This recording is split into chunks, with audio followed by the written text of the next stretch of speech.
নমস্কার and welcome to notebook. আমি গার্গী এবং আজকে আমরা একটা কারেন্ট একটা ভীষণ কি বলবো বার্নিং ইস্যু নিয়ে আলোচনা করতে এসেছি। আশা করছি তোমরা এই থাম্বনেলটাতে দেখতেই পাচ্ছ। আমাদের আজকের বিষয়বস্তু হচ্ছে ওয়ান নেশন ওয়ান ইলেকশন, এক দেশ এক vote.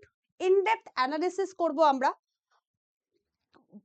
What is one nation one election, recent কি কি ঘটছে ওয়ান নেশন ওয়ান ইলেকশন নিয়ে, এর প্রস এন্ড কনস। এবং এই ক্লাসটা কিন্তু শুধুমাত্র আমাদের নলেজ বৃদ্ধি করা বা এমসিকিউর জন্য না, দিস ইজ আ ক্লাস যেটা মেনলি তোমাদের যে মিসলেনিয়াস এর যে মেন এক্সাম আছে এবং আমাদের ডব্লিউবিসিএস এর যে নতুন প্যাটার্ন হতে চলেছে 2025 থেকে, সেটাতে তোমাদের অনেক হেল্প করবে। তো one nation one election and very important topic, এটা নিয়ে আমাদের আজকে আলোচনা চলবে এবং এই আলোচনাতে আমি চেষ্টা করব যাতে তোমাদের জন্য ম্যাক্সিমাম ফ্রুটফুল হয়। এটা আমাদের নতুন স্টার্টিং। আমরা এরকম অনেক টপিক নিয়ে, বিশেষ করে কারেন্ট যে বার্নিং ইস্যুস গুলো, সেগুলো নিয়ে ভিডিও করব এবং অবশ্যই সেটা তোমাদের ডেসক্রিপটিভ রাইটিং এ সাহায্য করবে। তো আজকে আমাদের যেটা প্রধান বিষয় সেটা হচ্ছে ওয়ান নেশন ওয়ান ইলেকশন, এক দেশ এক ভোট। রিসেন্টলি আমরা দেখেছি কয়েকটা ডেট, যে ডেটে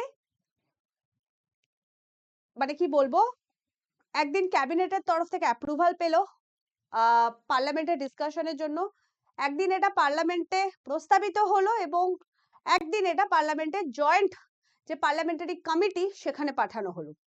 তো এর উৎস কি? হঠাৎ ওয়ান নেশন ওয়ান ইলেকশন কেন, কি তার রিসেন্ট সিনারিও চলছে, এটা নিয়ে আমরা আজকে ইনডেপথ অ্যানালিসিস করব। যদি আমরা দেখি যে এর স্টার্টিং, যদি আমরা দেখি যে কেন ওয়ান নেশন ওয়ান ইলেকশন বর্তমানে নিউজে আছে, ওয়াই ইন নিউজ। তো আমরা কিছু ডেটস, যেটা আমি প্রথমেই বললাম যে কিছু ডেটস আমরা মনে রাখবো। প্রথমেই হচ্ছে 12ই ডিসেম্বর, আমি কালারটা একটু চেঞ্জ করে নিচ্ছি। প্রথমেই হচ্ছে 12ই ডিসেম্বর 2024, এই দিনটায় কি ঘটেছে?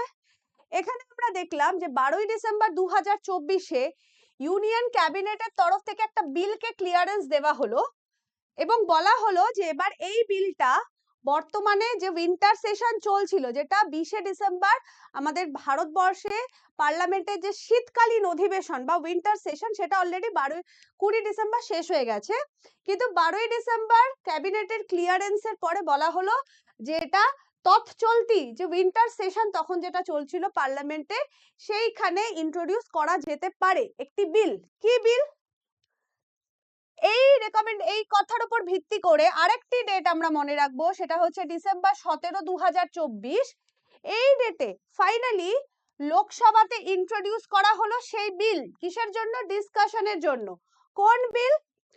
The constitution 129th amendment bill 2024, constitution সংবিধান সংশোধনের 129তম অ্যামেন্ডমেন্ট বিল।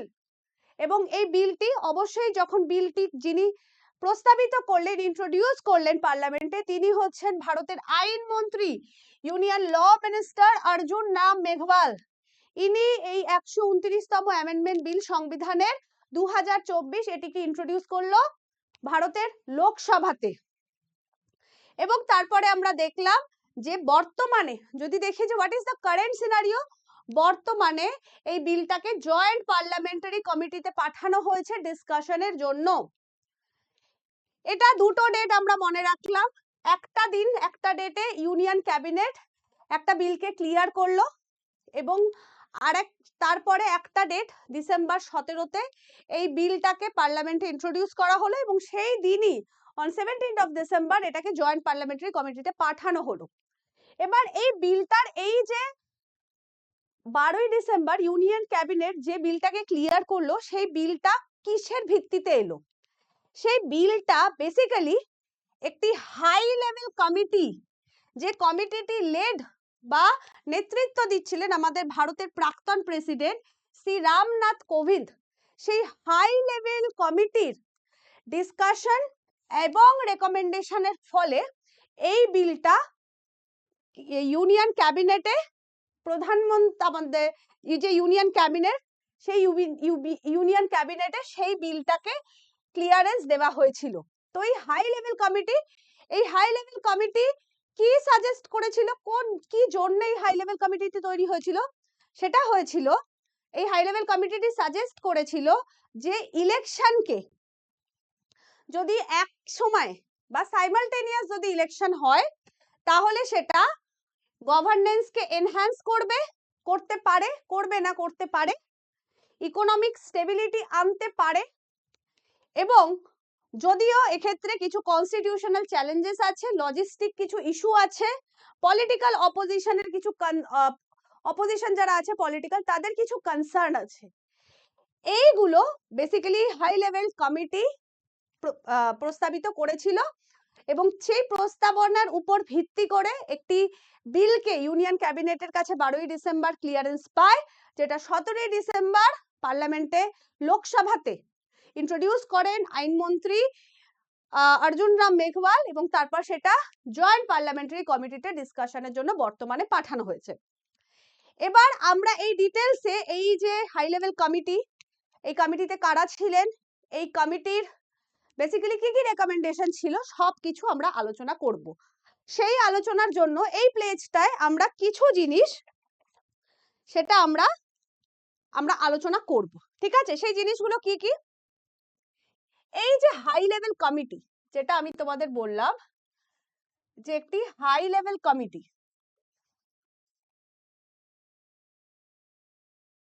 এই হাই লেভেল কমিটিটা বেসিক্যালি কবে গঠন হয়েছিল?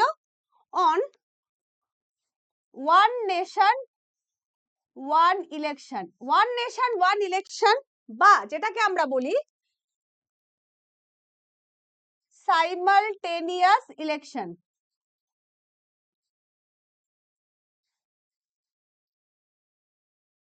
এর উপর, এই টপিকের উপর একটি হাই লেভেল কমিটি গঠিত হয়েছিল কবে? অন 2023, কোন মাসে? 2023-এর সেপ্টেম্বর মাসে একটি হাই লেভেল কমিটি গঠন হয়েছিল। কারা কারা ছিলেন এই হাই লেভেল কমিটিতে? Led by ex president Ramnath Kovind,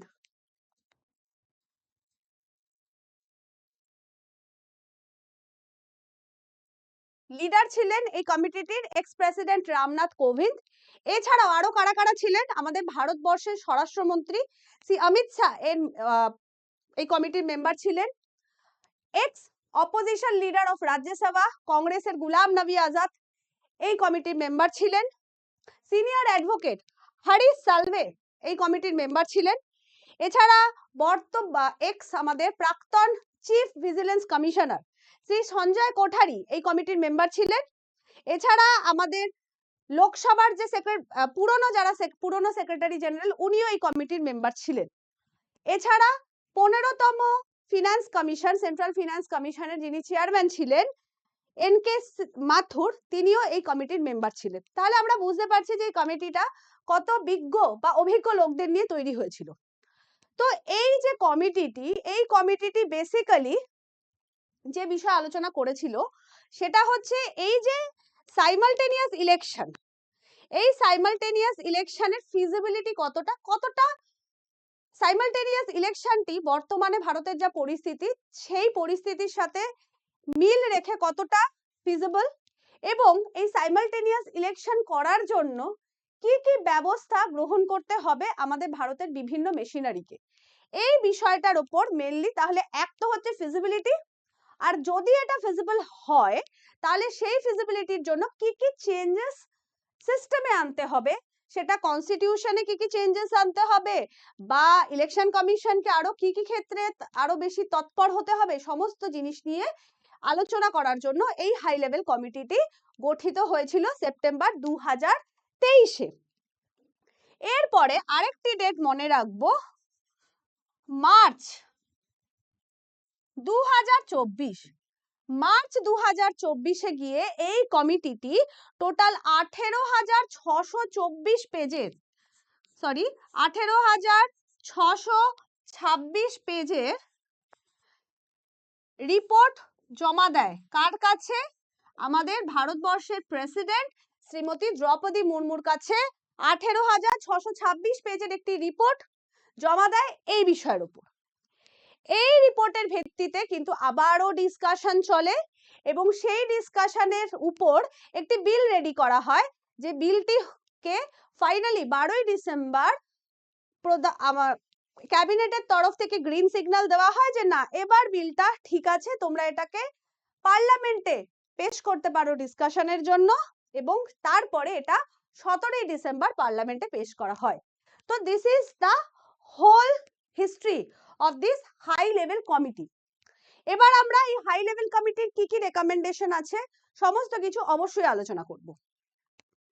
যদি আমরা দেখে নিই, এবার অবশ্যই আমরা বারবার এই ডিসকাশনে একটা জিনিস আলোচনা করছি, দ্যাট ইজ সাইমালটেনিয়াস ইলেকশন অথবা ওয়ান নেশন ওয়ান ইলেকশন।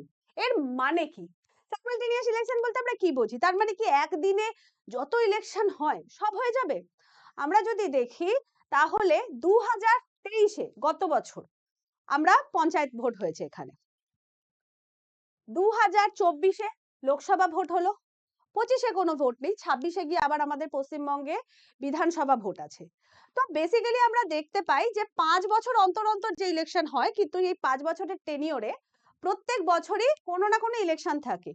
এক বছর লোকসভা, এক বছর বিধানসভা, এক বছর পঞ্চায়েত, কোনো বছর মিউনিসিপ্যালিটির ইলেকশন, করতে করতে মোটামুটি 5 বছরের মধ্যে 4টে বছর তো মিনিমাম বিজি থাকেই।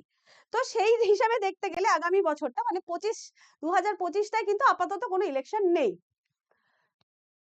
এবার এই সাইমালটেনিয়াস ইলেকশন মানে কি তাহলে একবারে সব ইলেকশন হয়ে যাবে?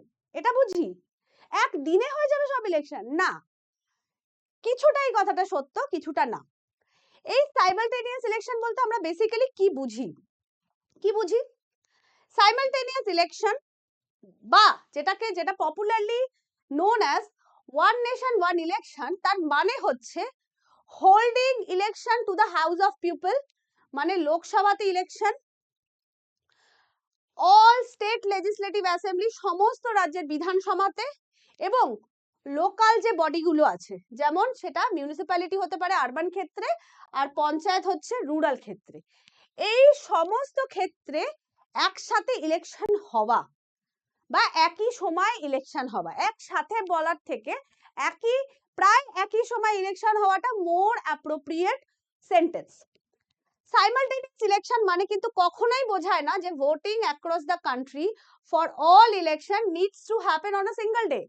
দেখো, বারবার বলা হচ্ছে যে সাইমালটেনিয়াস ইলেকশন মানে সারা দেশে একদিনে ইলেকশন হওয়া নয়, পর প্রায় একসাথে পরপর ইলেকশন হওয়া। This is the meaning of simultaneous election. এটা হচ্ছে সাইমালটেনিয়াস ইলেকশন বলতে আমরা কি বুঝি। এটাকে আমরা দেখেছি যখনই এই বিলটা 12 তারিখে ক্যাবিনেটের অ্যাপ্রুভাল পেলো, তারপরেই আমরা বিভিন্ন ভারতবর্ষের যে বিভিন্ন পলিটিক্যাল পার্টিস আছে তাদের আলাদা আলাদা ভিউ পাই, এবং তারা একত্রিত আলাদা আলাদা ভাবে তাদের নিজস্ব ভিউ সবার সামনে বা মিডিয়ার কাছে রাখতে থাকে। তবে অবশ্যই আমাদের কাছে কিন্তু সঠিক ভিউটা থাকা খুব দরকার। তো সঠিক ভিউটা এটাই যে ওয়ান নেশন ওয়ান ইলেকশন বা সাইমালটেনিয়াস ইলেকশন মানে কিন্তু প্রায় এক সময় সব জায়গায় ইলেকশন হওয়া। কোন কোন ইলেকশন? লোকসভা ইলেকশন, রাজ্য বিধানসভার ইলেকশন এবং লোকাল মিউনিসিপ্যালিটি বা পঞ্চায়েত ইলেকশন। এর আগে, তবে this is not new for India, এর আগে এটা ভারতের জন্য নতুন নয়। এর আগে এই সাইমালটেনিয়াস ইলেকশন হয়েছে। কখন হয়েছে? 1951-52, মানে প্রথম যে বছর লোকসভা ভোট হয়েছিল সেই সময়। 1957 মানে ঠিক তার 5 বছর পরে, 1962 তার 5 বছর পরে, এবং 67, এই যে 5 বছরের গ্যাপ গুলো, এইগুলোতে কিন্তু সাইমালটেনিয়াস ইলেকশন হয়েছে। এরপরে হয়নি। কেন হয়নি? কারণ এরপরেই আমরা দেখতে যাই যে বিভিন্ন সরকার ধীরে ধীরে পড়তে শুরু করে। যেমন ধরো 1975 সালে ইন্দিরা গান্ধী যখন এমার্জেন্সি ঘোষণা করে, তারপরে ওনার সরকার পড়ে যায় এবং তারপরে মোরারজি দেশাইয়ের সরকার আসে, মানে প্রি ম্যাচিওর হয়ে যায়। 5 বছরের টার্ম পূরণ করতে পারে না একটি লোকসভা। একইভাবে বিভিন্ন রাজ্য বিধানসভাগুলির ক্ষেত্রেও আমরা দেখি যে অনেক ক্ষেত্রেই যে বর্তমান সরকার রাজ্যগুলিতে থাকে তারা নো কনফিডেন্স হয়, তাদের সেই সংখ্যা থাকে না বিধানসভার ক্ষেত্রে, এবং 5 বছরের আগেই সেই সরকার পড়ে যায় এবং আবার ভোট হয় এবং নতুন করে 5 বছরের জন্য নতুন সরকার গঠিত হয়। সেই কিন্তু 1951 থেকে 1967 অবধি কিন্তু সাইমালটেনিয়াস ইলেকশন ভারতবর্ষ অলরেডি দেখেছে। তারপরে বিভিন্ন সময় সরকার পড়ে যাচ্ছে, কিন্তু বর্তমানে আমরা যদি দাঁড়িয়ে দেখি এখন কেন সাইমালটেনিয়াস ইলেকশনের জন্য একটি ভালো সময়, কারণ লাস্ট যে 3টে টার্ম আমরা দেখছি, লাস্ট 4টে টার্ম আমরা দেখছি ইউপিএ 1, ইউপিএ 2, এনডিএ 1 এবং এনডিএ 2, এই 4টে টার্ম কিন্তু আমরা দেখেছি যে পুরো ফুল 5 বছরের টার্ম হয়েছে, এবং এই 5 বছরের টার্ম পুরো হওয়া মানেই কিন্তু কোথাও না কোথাও আমরা সাইমালটেনিয়াস ইলেকশন বা ওয়ান নেশন ওয়ান ইলেকশনের একটা যথাযোগ্য পরিবেশ কিন্তু ভারতবর্ষে তৈরি হচ্ছে। এবার আমরা দেখি যে এই ওয়ার্কিং প্রিন্সিপাল কি, এই যে কমিটিটা যে প্রপোজাল জমা দিয়েছে, হাই লেভেল কমিটিটি যে প্রপোজাল জমা দিয়েছে সেটা কিসের উপর কাজ করবে। রিসেন্টলি আমরা দেখেছি যে একটা রিপোর্ট হাই লেভেল কমিটি যেটা কিনা হেড করেছেন এক্স প্রেসিডেন্ট রামনাথ কোবিন্দ, সেটা গভর্নমেন্টকে প্রপোজাল দিয়েছে ওয়ান নেশন ওয়ান ইলেকশনের, এবং এই ওয়ান নেশন এই প্রপোজালে মেন যেটা আছে সেটা হচ্ছে simultaneous elections across the assembly and Lok Sabha in the country. এই প্যানেলটা যে প্যানেলটা আছে সেই প্যানেল মানে হাই লেভেল কমিটির যে প্যানেল, তারা ভারতবর্ষের ইলেকশন কমিশন, বিভিন্ন খুব মানে এক্সপিরিয়েন্সড ইকোনমিস্ট, ওভার প্রায় 39 থেকে 42টা পলিটিক্যাল পার্টির সাথে এই হাই লেভেল কমিটি ডিসকাস করেছে, এবং তাতে প্রত্যেকের মতামত নিয়ে কিন্তু এই ওয়ান নেশন ওয়ান ইলেকশন বা সাইমালটেনিয়াস ইলেকশনের যে প্রপোজাল সেটা কিন্তু ক্যাবিনেটের কাছে পেশ করা হয়েছে। এবং এটা আমরা দেখেছি যে 12ই জানুয়ারি মার্চ মাসে 2024-এর মার্চ মাসে এটা রাষ্ট্রপতি শ্রীমতী দ্রৌপদী মুর্মুর কাছে এটা সাবমিট করা হয়। এই কমিটির ফাইনাল রেজাল্টটা বা রিপোর্টটা 18,626টি পেজের মাধ্যমে। এটা আমরা যদি দেখি এটা মার্চ 2024-এর একটি ফটো, যেখানে হাই লেভেল কমিটি যারা মেম্বাররা আছেন তারা একত্রিত ভাবে ভারতের ইউনিয়ন আইন মন্ত্রী, ইনি হচ্ছেন union law minister Shri Arjun Ram Meghwal, ইনি কিন্তু এই যে বিলটি সেটি পার্লামেন্টে বা লোকসভাতে, যদি বলি মোর স্পেসিফিক্যালি লোকসভাতে পেশ করেছেন অন 17 ডিসেম্বর 2024। এই যে কমিটিটি যে রিপোর্টটি জমা করেছে, এই রিপোর্টটি কিন্তু বিভিন্ন অন্য কমিটির রেকমেন্ডেশনের উপর ভিত্তি করে কিন্তু তারা তাদের ফাইনাল রিপোর্ট তৈরি করেছে। যেমন 178th report of law commission India, national commission to review the working of the constitution 2002, parliamentary standing committee report 2015 এবং ওয়ার্কিং পেপার অফ নীতি আয়োগ 2017, এই সমস্ত রিপোর্টগুলোকে কিন্তু কনসাল্ট করা হয়েছে এই ওয়ান নেশন ওয়ান ইলেকশন রিপোর্টের জন্য। এবার আমরা দেখব এই যে হাই লেভেল যে কমিটিটি তার যে হাইলাইটস গুলো সেগুলো আমরা আলোচনা করব যে এই রিপোর্টে কি আছে বেসিক্যালি। তো এই যে রিপোর্টটা যেটা কিনা আমরা দেখেছি যে হাই লেভেল কমিটির যারা অভিজ্ঞ মেম্বার আছেন তারা ইলেকশন কমিশন অফ ইন্ডিয়া, বিভিন্ন পলিটিক্যাল পার্টি, বিভিন্ন ইকোনমিস্টের মূল্যবান মন্তব্য নিয়ে এই যে রিপোর্ট পেশ করেছে, সেখানে বেসিক্যালি দুটো ফেজে ইলেকশন করার প্রপোজাল দেওয়া আছে। প্রথম ফেজে কি বলা আছে, ফার্স্ট ফেজে বলা আছে যে লোকসভা, যেটা বলছিলাম এই দেখো এইখানেই তোমরা পেয়ে যাবে যে সাইমালটেনিয়াস ইলেকশন মানে একদিনে ভোট দেওয়া নয়, সাইমালটেনিয়াস ইলেকশন মানে হচ্ছে একই সময় ইলেকশন হওয়া। তো বলা হয়েছে যে ইলেকশনটা দুটো ফেজে হবে। ফার্স্ট ফেজে হবে লোকসভা এবং রাজ্য বিধানসভাগুলির ইলেকশন একটা নির্দিষ্ট সময় ধরে, এবং সেকেন্ড ফেজে এই লোকসভা আর বিধানসভা ইলেকশনগুলি হয়ে যাওয়ার 100 দিনের মাথায় লোকাল বডি, সেটা পঞ্চায়েত বা মিউনিসিপ্যালিটির ইলেকশন করতে হবে 100 দিনের মধ্যে। This is the meaning of simultaneous election. এবং এই যে প্রপোজাল সেটাকে যদি ফাইনালি মান্যতা দিতে হয় তাহলে তার জন্য কনস্টিটিউশনে কিন্তু কিছু অ্যামেন্ডমেন্ট করতে হবে। তো বেসিক্যালি এই কারণেই এটা কিন্তু 129তম কনস্টিটিউশনাল অ্যামেন্ডমেন্ট বিল হিসাবে কিন্তু লোকসভাতে পেশ করা হয়েছে। ঠিক আছে, কনস্টিটিউশনালি কি কি অ্যামেন্ডমেন্ট করতে হবে একদম বলা আছে এখানে যে এই বিলটা যদি অ্যাক্টে পরিণত হয় তাহলে আমাদের কনস্টিটিউশনের ক্ষেত্রে বা ভারতীয় সংবিধানের ক্ষেত্রে, এটা যেহেতু একটা সংবিধান সংশোধনী বিল, তাই ভারতের সংবিধানের ক্ষেত্রে নতুন একটা আর্টিকেল যুক্ত হবে 82 A, এবং এইখানে ডিটেলসে বলা আছে কি কি, যে এই 82 A তে বলা হয়েছে কি বলা আছে, এই 82 A 1 নম্বরে বলা আছে যে on the date of first sitting of the House of the People after a general election, the President will issue a notification bringing the Article 82A into effect, এবং এই দিন থেকে কিন্তু shall be called the appointed date, মানে যদি এটা one nation one election লাগু হয়ে যাওয়ার পর প্রথম যখন জেনারেল ইলেকশন হবে, সেই ইলেকশনের পর প্রথম যখন ফার্স্ট সেশন হবে, সেই সময় এই আর্টিকেল 82A কে প্রধানমন্ত্রী লাগু করবে এবং সেটা অ্যাপয়েন্টিং ডেট হবে। এখানে বলা হয়েছে যে এই আর্টিকেলটাতে এক্স্যাক্টলি কি বলা হয়েছে, বলা হয়েছে যে all the legislative Assembly's constituted in any general election held after the appointed date shall come to an end on the expiry of the full term of the House of People. তার মানে এই যে appointed date, এই ডেটের পরে all the state legislative assemblies constituted in any general election held after appointed date shall come to an end, মানে ধরে নাও যে 2000 ফর এক্সাম্পল 2024-এ ধরে নি যদি যে লোকসভা ইলেকশন হয়েছে, আচ্ছা আমি আরেকটু বেটার বলছি, ধরো নেক্সট লোকসভা ইলেকশন হবে 2029-এ, তো এই 2029-এ ধরো তখন ওয়ান নেশন ওয়ান ইলেকশন লাগু হয়ে গেছে যদি ধরে নি, তো এই ওয়ান নেশন লাগু হয়ে যাবার পরে 2029-এ এই এরপরে প্রথম যখন সেশন হবে পার্লামেন্টের, সেই সময় এই 82A আর্টিকেলটাকে এফেক্ট দেওয়া হবে এবং এই ডেটটাকে ধরো ফর এক্সাম্পল 30 মে এই ডেটটা অ্যাপয়েন্টেড ডেট হলো, এই 30 মের পরে বেসিক্যালি আবার গিয়ে 2034-এ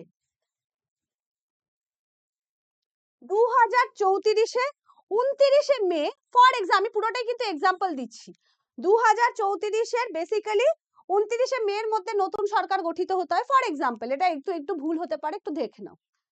তো এই ডেটের পরে যতগুলো বিধানসভা গঠিত হবে বিভিন্ন রাজ্যে, তাদের প্রত্যেকের ফাইনাল এক্সপায়ারি কিন্তু এই ডেট অবধি হবে। এবার তোমরা বলতে পারো, মানে ধরো কোন লোকসভা বিধানসভা ইলেকশন 2029-এর জায়গায় 2031-এ ধরো কোনো বিধানসভা গঠিত হলো, কিন্তু সেই বিধানসভাটা 32, 33, 34, মানে সেই বিধানসভাটার টার্ম কিন্তু ওই লোকসভার টার্মেই শেষ হয়ে যাবে, মানে এই বিধানসভা 2031-এ যে বিধানসভাটি তৈরি হচ্ছে সেই বিধানসভাটা বেসিক্যালি 3 বছরের জন্য লাগু থাকবে। কোন বিধানসভা যদি 2032-এ গঠিত হয় তাহলে তার টার্ম ঠিক 2 বছর হবে, যে 2030-এ গঠিত হচ্ছে যে 4 বছর, মানে একবার লোকসভা গঠন হয়ে যাওয়ার পরে ফুল টার্ম লোকসভার সাথেই চলবে, তার মাঝে যদি কোনো বিধানসভা ডিসলভ হয়ে যায় তাহলে নতুন ভোট করাতে হবে, এটাই এখানে বলা আছে যে আর্টিকেল 83-তে চেঞ্জ করা হবে, অ্যামেন্ডমেন্ট করা হবে, এবং এই আর্টিকেল 83-তে ডিউরেশন অফ হাউস অফ পার্লামেন্টের কথা বলা আছে, এবং এখানে দেখো বলা আছে যদি একটা হাং হাউস তৈরি হয় বা কোনো সরকারের এগেইনস্টে নো কনফিডেন্স মোশন আসে তাহলে ফ্রেশ ইলেকশন করতে হবে, এবং এই ফ্রেশ ইলেকশনের পরে সেটা লোকসভার ক্ষেত্রেও হতে পারে, যদি কোনো লোকসভা বা রাজ্য, যদি লোকসভার ক্ষেত্রে বা কোনো রাজ্যসভার ক্ষেত্রে যদি নো কনফিডেন্স মোশন আছে এবং সরকার পড়ে যায় তাহলে বেসিক্যালি 5 বছরের গ্যাপ ফিক্স থাকবে, নতুন ভোট করাতে হবে এবং সেই নতুন ভোটটা রিমেইনিং টার্মের জন্য থাকবে, মানে 2029-এ গঠন হলো লোকসভা, ধরে নাও কোনো কারণে এটা গিয়ে 2031-এ লোকসভা নো কনফিডেন্স এসে গেল, সরকার পড়ে গেল, 2031-এ নতুন ভোট করাতে হবে, কিন্তু এই ভোট করিয়ে যে সরকার গঠিত হবে তার টার্ম হবে অনলি ফর 3 বছরের জন্য, মানে 2034-এ সেই সরকারের টার্ম শেষ হবে, নেক্সট লোকসভা আবার 2034-এই লোকসভা ভোট হবে। বোঝা যাচ্ছে? আর ইন্ট্রোডাকশন অফ আর্টিকেল 324 এর simultaneous election to municipalities as panchayat, এটা বিভিন্ন রাজ্যের উপর ভিত্তি করে হবে, কিন্তু ওই 5 বছরের টার্মটা মেনটেন করতে হবে। এক্সপার্ট ওপিনিয়ন, আমরা জাস্ট একটু ফর এক্সাম্পল, আমরা যখন ডেসক্রিপটিভ লেখার কথা বলছি তখন ডেসক্রিপটিভ লেখাকে আমরা লিখতে লিখতে বোর হয়ে যাই, সেই কারণে ডেসক্রিপটিভ লেখাকে একটু সুন্দর করার জন্য কিছু কিছু অলংকার দিতে হয়। আমরা যেমন আমরা নর্মাল থাকি, কিন্তু যখনই আমরা বিয়ে বাড়ি যাই একটু সুন্দর সাজি, মেয়েদের ক্ষেত্রে বিশেষ করে এটা হয়, আমরা একটু গয়না পরি, আমরা একটু সাজগোজ করি। তো সেই অলংকার হচ্ছে কিছু এক্সপার্টদের ওপিনিয়ন ইনক্লুড করা, কিছু মনীষীদের যদি ভালো কোট থাকে সেটা দেওয়া। তো former chief election commissioner S Y Qureshi বলেছিলেন, election have become the root cause for corruption in the country. After winning election, the politician bureaucrat nexus indulges in recovering the investment, and that is where corruption begins. So this is a con of election. তো এই যে cons যেটা বা disadvantage যেটা, সেটা one nation one election হলে কিন্তু অনেকটা মিটে যাবে। কি হাইলাইট আরো কিছু, এই যদি আমরা দেখি যে সাইমালটেনিয়াস ইলেকশনের আরো কিছু পয়েন্টস যদি দেখি, যে রেকমেন্ডেশন, দুটো ফেজে ইলেকশন হবে বলা হলো। এবার আরেকটা রেকমেন্ডেশন, সিঙ্গেল ইলেকটোরাল রোল। আমরা দেখেছি যে chief election commission of India Lok Sabha election, বিধানসভা ইলেকশন কন্ডাক্ট করে, স্টেট ইলেকশন কমিশনস গুলো কিন্তু স্টেটের যে ইলেকশন মানে মিউনিসিপ্যালিটি, পঞ্চায়েত এগুলোকে করে। অনেক রাজ্যে দেখা যায় যে ইলেকটোরাল রোল স্টেট ইলেকশন কমিশনের আলাদা আলাদা আলাদা হয়, কিন্তু আবার অনেক ক্ষেত্রে দেখা যায় যে কিছু কিছু রাজ্যে, যেমন আমাদের পশ্চিমবঙ্গ, ইলেকশন কমিশন অফ ইন্ডিয়ার যে ইলেকটোরাল রোল সেটাকেই ব্যবহার করে। তো সেটাই বলা হচ্ছে যে যখনই ওয়ান নেশন ওয়ান ইলেকশন হবে তখন কিন্তু একটা সিঙ্গেল ইলেকটোরাল রোল থাকবে। নিড ফর র্যাটিফিকেশন, অবশ্যই এক্ষেত্রে বলা হচ্ছে যেহেতু স্টেট অ্যাসেম্বলির ইলেকশনস বা লোকাল বডি ইলেকশন গুলো ইনক্লুডেড, সেই কারণে কিন্তু এই যে ওয়ান নেশন ওয়ান বিল সেটাকে ডিউলি মানে স্টেটেও পাস করাতে হবে। মেকিং লজিস্টিক অ্যারেঞ্জমেন্ট, এটা হচ্ছে কিছু প্রপোজাল যে যদি এবার এক সময় ইলেকশন হওয়া মানে কিন্তু প্রচুর প্রচুর বেশি পরিমাণে, এখন যত ইভিএম ভিভিপ্যাট লাগে তার বহুগুণ বেশি ইভিএম ভিভিপ্যাট লাগবে, প্রচুর পরিমাণে ম্যান পাওয়ার লাগবে। তো এইগুলো কতটা ইলেকশন কমিশন কি সময়ের মধ্যে রেডি করতে পারবে, সেই লজিস্টিকটা কিন্তু সাইমালটেনিয়াস ইলেকশনের ক্ষেত্রে একটা ভাবার বিষয়। সিকিউরিটি ফোর্সেস প্রচুর লাগবে, ইভিএম ভিভিপ্যাট লাগবে, পোলিং পার্সোনাল লাগবে, এটা কিন্তু একটা হিউজ পরিমাণে রাখবে। আর মিউনিসিপ্যালিটি আর পঞ্চায়েতের ক্ষেত্রেও কিন্তু এই একটা হিউজ মানে ম্যান পাওয়ার, যদি বলি ব্যালট এবং সিকিউরিটি ফোর্সেস কিন্তু লাগবে। তো এর জন্য একটা খুব ভালো প্ল্যান কিন্তু ইলেকশন কমিশনকে রেডি করতে হবে। এবার যদি আমরা দেখি যে কেন, এবার আমরা যে কোনো জিনিস আলোচনার ক্ষেত্রে তার প্রস কি কি অ্যাডভান্টেজেস আছে, কি কি ডিসঅ্যাডভান্টেজেস আছে, এগুলো লাগে। তো আমরা যদি দেখি নিড ফর সাইমালটেনিয়াস ইলেকশন, কেন দরকার আমাদের সাইমালটেনিয়াস, এটা তোমরাই বলতে পারবে। যখনই ইলেকশন হয় তখন এমসিসি লাগু হয়ে যায়, model code of conduct. MCC লাগু হলে অনেক রেস্ট্রিকশন চলে আসে, বিশেষ করে কাজের ক্ষেত্রে, সরকারের কাজের ক্ষেত্রে নতুন করে কোনো কাজের বরাদ দেওয়া যায় না, অনেক রেস্ট্রিকশনস আছে এমসিসি লাগু হওয়ার ফলে। তো সেই কারণে সেটা দেশের ইকোনমিক গ্রোথকে, বিভিন্ন ইনভেস্টমেন্ট ডিসিশনকে কিন্তু থামিয়ে দেয়। যতদিন এবারে লোকসভার ক্ষেত্রে প্রায় 2.5 মাস প্রসেস চলেছে, তো 2.5 মাসে বেসিক্যালি নতুন কোনো কাজ হয়নি, এটা একটা খুব বড় বিষয়। বেসিক্যালি যে কাজের 5 বছরে 4 বার ইলেকশন হলে বুঝতেই পারছো যে কতটা কাজের ব্যাঘাত ঘটে। তারপর যারা মাইগ্রেন্ট ওয়ার্কাররা আছে তারা নিজের দেশে গ্রামে ভোট দিতে যায়, সেটা একটা তাদের কাজের ক্ষেত্রে সমস্যা হয়। ফিনান্সিয়াল বার্ডেন, 5 বছরে একবার ইলেকশন হতে যে ফিনান্সিয়াল বার্ডেন লাগবে, 5 বছরে যদি 5 বার ইলেকশন হয় তাহলে বুঝতেই পারছো বিশাল ফিনান্সিয়াল বাজেট লাগে।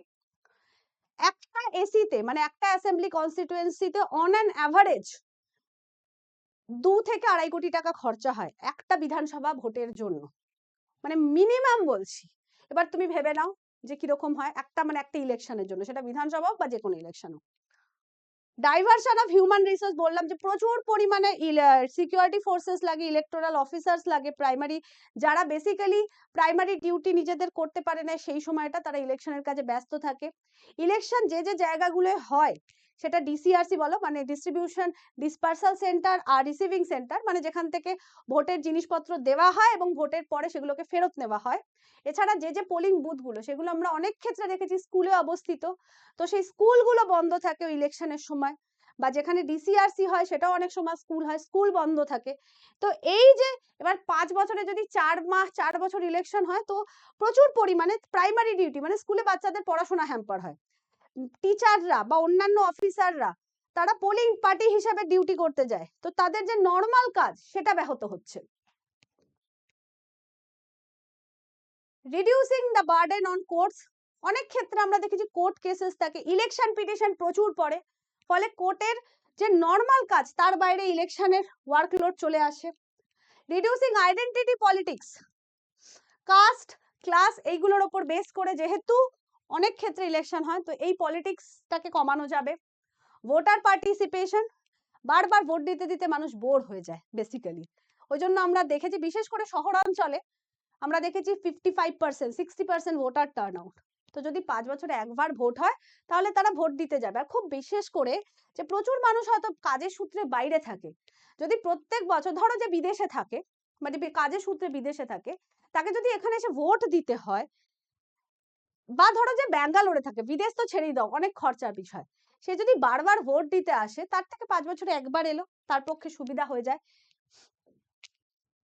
এবার হচ্ছে চ্যালেঞ্জেস কি কি আছে বা কি কি কমপ্লেক্সিটি হতে পারে, সেটা হচ্ছে ওভারশ্যাডোয়িং রিজিয়নাল ইস্যু। এক জায়গায় এক সময় এক জায়গায় ভোট যদি হয়, তাহলে যে লোকাল যে ইস্যুগুলো সেগুলো কিন্তু অনেক ক্ষেত্রে তা সেগুলোকে অ্যাড্রেস করা যাবে না যদি একসাথে ভোট হয়। বিভিন্ন রিজিয়নাল পার্টিগুলোর ক্ষেত্রে কিন্তু সমস্যা হবে, কারণ তারা লোকাল ইস্যুকে বেস করেই তাদের ইলেকশনটা করে বা তাদের ভোটটা পায়। যদি একসাথে ইলেকশন হয় তাহলে বিশেষ করে ধরে মানে সেই ছোট ছোট যে ইস্যুগুলো সেগুলোকে হাইলাইট করা যাবে না, পলিটিক্যাল অ্যাকাউন্টেবিলিটি সমস্যা হয়ে যাবে, ঠিক আছে। কনসার্নস রিগার্ডিং ফেডারালিজম, অনেকে বলছে এগুলো পলিটিক্যাল পার্টির বিভিন্ন সমস্যা, যে constitutional amendment concerning the term of state, এটা একটা সমস্যা যেটা আমি বললাম যে যদি এই 5 বছরের মাঝে কোনো বিধানসভা, লোকসভা সাধারণত ডিসলভ হয় না, কিন্তু আমরা প্রায়ই দেখি বিভিন্ন রাজ্যে 2 বছর 2.5 বছর পরেই সরকার ভেঙে যায়, নতুন সরকার গঠিত হয়। এবার ওই নতুন সরকার টার্ম যদি লোকসভার টার্মের উপর ডিপেন্ড করে বা 5 বছরের মধ্যে, তাহলে অবশ্যই সেটা পলিটিক্যাল পার্টির জন্য সমস্যা হবে। লজিস্টিক ইস্যু, অনেকে বলছে যে এই যে এক সময় যদি ইলেকশন হয় তাহলে যে huge logistic, EVM VVPAT polling person security personal, সেটা বর্তমানে ভারতের পক্ষে অ্যারেঞ্জ করা নাকি অসম্ভব। তো এই কিছু ইস্যুস গুলো কিন্তু আছে যেটা কিনা কমপ্লেক্সিটি বা কনসার্ন ক্রিয়েট করতে পারে ওয়ান নেশন ওয়ান ইলেকশনের ক্ষেত্রে। তো অবশ্যই justice Deepak Mishra, former chief justice of ইন্ডিয়ার বক্তব্য আমরা দেখব যে adoption of one nation one election in India is likely to brook all well with the spirit of the constitution and also with the principle of collaborative federalism। কারণ আমরা দেখেছি যে 1951-52 থেকে 1967 অবধি কিন্তু ওয়ান নেশন ওয়ান ইলেকশনই হয়েছে বা simultaneous ইলেকশনই হয়েছে। তো যদি সেই সময় হতে পারে, জাস্টিস মিশ্রার মতে সেটা কিন্তু আমাদের ভারত সংবিধানের যে রূপরেখা সেটাকে জাস্টিফাই করবে, এটা হচ্ছে জাস্টিস দীপক মিশ্রার কথা। এবার আমরা দেখি যে বর্তমানে আমরা দেখলাম যে অন 17th of December 2024 এই বিলটা ইন্ট্রোডিউস করা হলো, তাই তো 17th of December 2024। বেসিক্যালি দুটো বিল ইন্ট্রোডিউস করা হয়েছে। এক নম্বর বিল হচ্ছে ফর দি অ্যামেন্ডমেন্ট, এক নম্বর বিল হচ্ছে লোকসভা, এন্ড আমি শর্টে লিখছি স্টেট লেজিসলেটিভ অ্যাসেম্বলি বিল, আর 2 নম্বর হচ্ছে legislative assembly of union territories মানে দিল্লি, পন্ডিচেরি এবং জম্মু অ্যান্ড কাশ্মীরে ইউনিয়ন টেরিটরির লেজিসলেটিভ অ্যাসেম্বলিতে চেঞ্জ করার জন্য, আর লোকসভা আর অন্যান্য রাজ্যের লেজিসলেটিভ অ্যাসেম্বলি গুলোর জন্য বেসিক্যালি 17ই ডিসেম্বর দুটো বিল ইন্ট্রোডিউস করা হয়েছে। লোকসভাতে কে করেছেন? ভারতের আইনমন্ত্রী অর্জুন রাম মেঘওয়াল। যেহেতু এটা কনস্টিটিউশনাল অ্যামেন্ডমেন্ট বিল, তাহলে এই বিলটাকে পাস করাতে আমাদের কিন্তু বেসিক্যালি 2/3 মেজরিটি লাগবে। কার? লোকসভার 2/3 মেজরিটি অ্যাজ ওয়েল অ্যাজ 50% রাজ্যের 2/3 মেজরিটি লাগবে। তো এই পরিমাণ সংখ্যক 2/3 মেজরিটি আছে কিনা সরকারের কাছে, এটা একটা কোয়েশ্চেন ছিল। এছাড়া এই বিলটা যখন ইন্ট্রোডিউস করতে যাচ্ছিলেন তখন এই বিলটা নিয়ে হল্লা হয়। বিভিন্ন আমরা দেখেছি বিভিন্ন অপোজিশন পার্টির নেতারা এটাকে দাঁড়িয়ে এর বিরোধিতা করেন, এবং সেই কারণে এই বিলটাকে ইন্ট্রোডিউস করা হবে কিনা, আদৌ বিলটাকে ইন্ট্রোডিউস করা হবে কিনা, সেই জন্য ধ্বনি ভোটের সাহায্য নেয় লোকসভা স্পিকার ওম বিড়লা। সেদিন on the day 17th of December লোকসভাতে টোটাল প্রেজেন্ট ছিলেন, যদিও তার আগে বিভিন্ন পলিটিক্যাল পার্টি, বিশেষ করে বর্তমানে যে রুলিং পার্টি বিজেপি, ওনারা হুইপ জারি করেছিলেন সমস্ত তাদের যে সাংসদ আছে তাদেরকে প্রেজেন্ট থাকার জন্য। স্টিল সেদিন 467 জন টোটাল মেম্বার প্রেজেন্ট ছিলেন। ধ্বনি ভোটে এই বিলটা ইন্ট্রোডাকশনের পরে ভোট দিয়েছে 269, আর এগেনস্টে ভোট দিয়েছে 198। ফলে বেসিক্যালি এই বিলটাকে ইন্ট্রোডিউস করানোর জন্য বিজেপির 230টা ভোটের দরকার ছিল। যেহেতু এটা ইন্ট্রোডাকশন, এটা সিম্পল মেজরিটি পেলেই কিন্তু বিজেপি ইন্ট্রোডিউস করাতে পারত। তো সিম্পল মেজরিটি মানে হচ্ছে সেদিন 230টা ভোটের দরকার ছিল, তো ধ্বনি ভোটে 269 ভোট বিজেপি পেয়েছিল। ফলে বিলটা কিন্তু ইন্ট্রোডিউস হয়, তারপর বিভিন্নভাবে আলোচনা হয় আমরা দেখেছি। এই আলোচনার পর যেটা হয় যে আলটিমেটলি এই বিলটা আলোচনার জন্য গৃহীত হয়। কিন্তু যদি সরকারের ইন্টেনশন থাকতো যে না সেই দিনই আমাকে বিলটাকে পাস করাতে হবে, তাহলে কি সরকার সেই বিলটা সেদিন পাস করাতে পারতো? সিম্পল উত্তর হচ্ছে না, পারতো না। কেন? কারণ বর্তমানে ভারতের লোকসভাতে সিট হচ্ছে 453 মেম্বার, 453 মেম্বার টোটাল মেম্বার, এবং যদি এই বিলটাকে পাস করাতে হতো তাহলে 2/3 মেজরিটি লাগতো বিজেপির। 2/3 মেজরিটি মানে হচ্ছে বিলটাকে পাস করানোর জন্য 362 ভোটস লাগতো, স্পেশাল মেজরিটি বিলের ফরে। কিন্তু আমরা দেখেছি সেদিন উপস্থিত ছিল 467। যদি উপস্থিতের উপরও ভিত্তি করা হয় তাহলে সেদিন টোটাল